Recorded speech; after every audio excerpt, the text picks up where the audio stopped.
So I thought it would be fun to use the same tool that was created by OpenAI to have some story time. So you get your pajamas out, get ready to relax. Where's my Um, blanket? I need my blankie and my yeah, doll. get your blankie.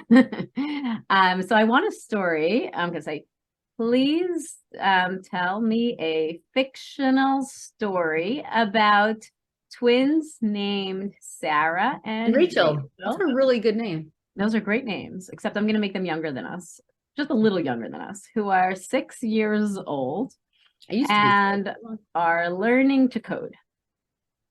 Okay. Hmm. Hopefully we get a good story for story time. And this is creating something on the fly that does not exist. So I really have no idea what we're going to get.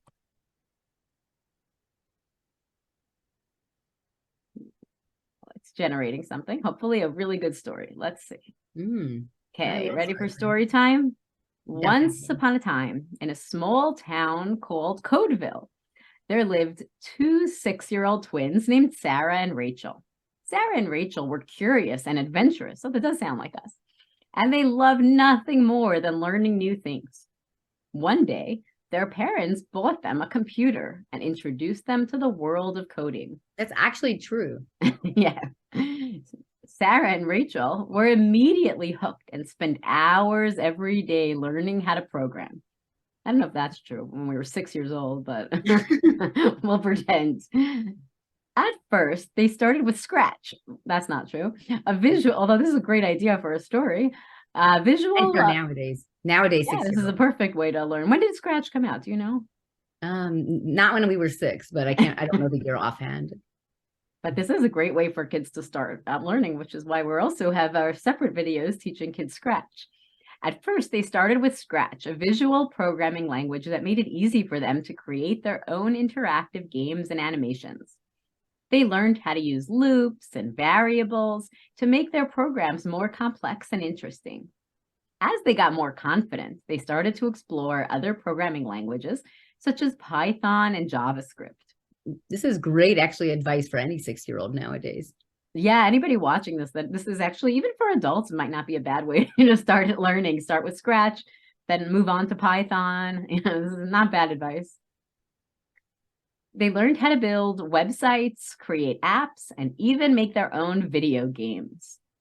Sarah and Rachel's parents were amazed at how quickly their twins were learning, and they were proud of all the amazing things they had created.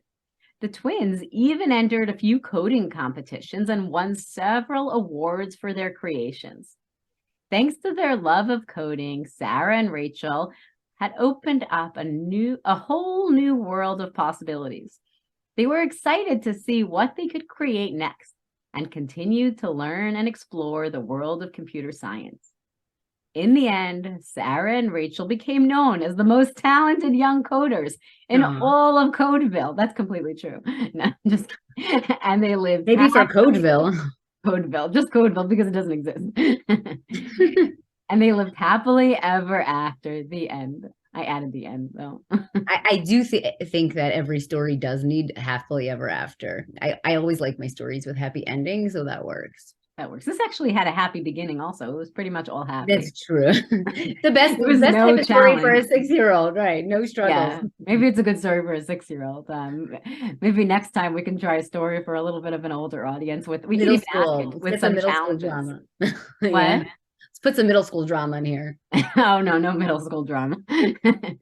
Okay. Thanks everybody for watching our story time. Maybe we'll do another one.